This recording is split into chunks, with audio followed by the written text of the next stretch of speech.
If, like me, you suffer with an insatiable appetite for carp fishing, then spring will more than likely be your favourite time of year. Not only are you probably embarking upon your first foray into chasing carp after a long cold winter, but the world around you is beginning to wake up and look splendid. Greys and browns make way for lush greens, blue skies and white fluffy clouds. Warmth from the sun, gentle breezes, nesting birds, cuckoos calling, wood pigeons.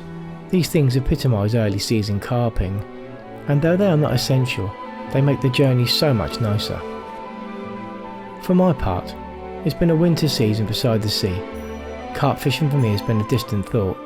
I tend to move this way and that, and at any given moment my preference can change quite suddenly. In recent weeks my thoughts have been with spring carp, and the pace of these thoughts has gathered so rapidly that I had to act upon them. One venue in particular has been at the forefront of my daydreams, Southwick Park Lake. It would seem I've missed it rather a lot. I did my best to arrange my renewal of membership well before the season started. A family membership was obtained, as it's a wonderful place to take the kids for a casual morning stroll, an afternoon stalking, or a quiet overnight trip. The rod licence was purchased online, and shortly after the start of April I was all kitted out with the essential permits and was ready to get started. The first fishing opportunity that presented itself was a 24-hour trip. It was mid-April and the stars aligned for James to embark upon his first overnight session. I did wonder if he'd last, if his concentration levels would be up to it, but I had every faith he'd be converted. We chose a spot at the end of the channel before it opens out into the main lake, mostly due to the fact that it wasn't too far from the car and it was close to the Portaloo. The channel had done a few fish for me in the past, so I felt confident I could get James some action. That's a carp, right? Yeah. There we go, let's have a look at him, shall we? Sometimes they're a bit flippy. A little bit flippy and a bit flappy. And they might splash you. It's only because he wants to get back in the water. Well, in let's say 30 seconds he will be back in the water. Okay. Are these sharp? They can be, Just be careful, don't be worried. It's just a little fishy. There he is.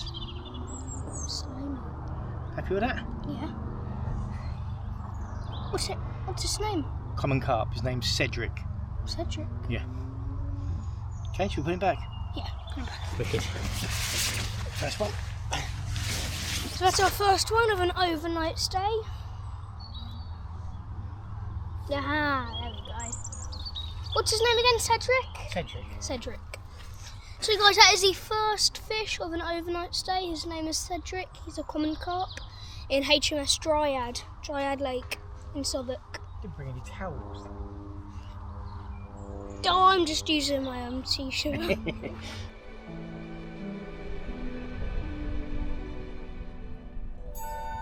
It was close to 2 hours before the first fish came along, and shortly after releasing it we caught another really quickly.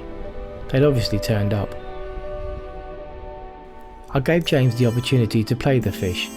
He listens well and is really shaping up nicely, but it was soon apparent that the carp we were attached to was much larger than the first one.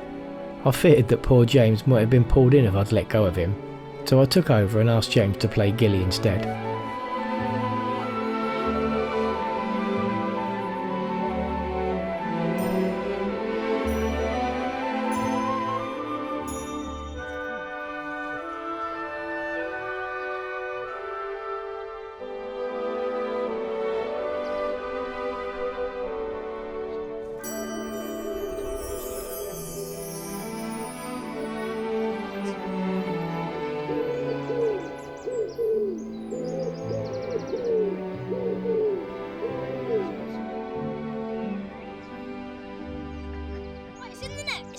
It's in the net. Quite a big fish, that one. Right, I'm gonna face the camera towards the whatever you call it, cradle thingy. This is a lovely carp. Look at that. This is a big one. That's massive. There we go. There we go. Look at that.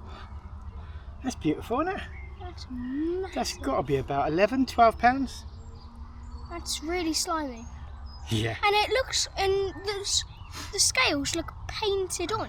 Yeah. Because it's so slimy, it looks like some glass. Beautiful, isn't it? Smooth. What's his name? This one, Dave. Dave. Dave the dog carp. What's his actual name? I don't know. What do you think? You can name this one. Oh, it hasn't been named yet. I think I'm going to call him the SK's Big Fish. SK Big Fish. There you go. SK's Big Fish. That'll do us, won't it? Right, let's pop him back then. Yeah. James is such a pleasure to have around, and the hope is to slowly expose him to the many fishing disciplines that I enjoy: sea fishing, carp fishing, maybe even some float fishing for roach and rudd, perhaps a little perch fishing at the right time of year, to teach him that being an all-rounder is definitely the way forward, and that variety is the spice of life.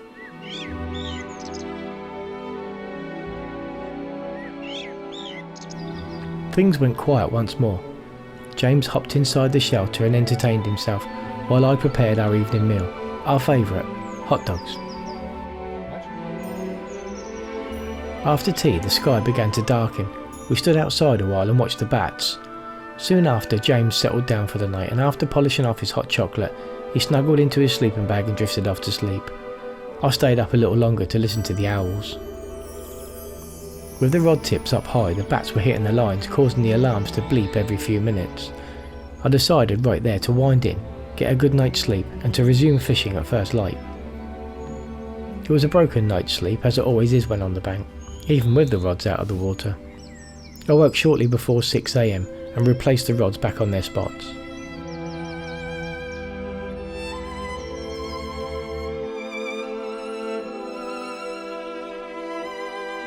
The morning was very quiet, with just 1 or 2 liners. I decided to ring the changers and change the bottom baits for pop-ups in an effort to invoke some sort of action. With that said, I was thoroughly enjoying the morning. James and I made golden syrup porridge, chatted about fishing, cars, Minecraft and summer.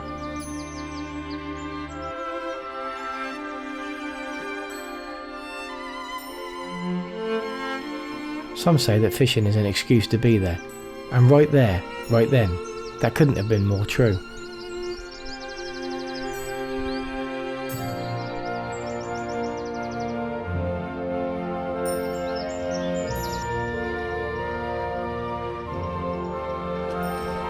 The best of the action was the duck flying through the lines as it took off for the main lake. Shortly after 10 we began packing away. Well, I did, whilst James played some more.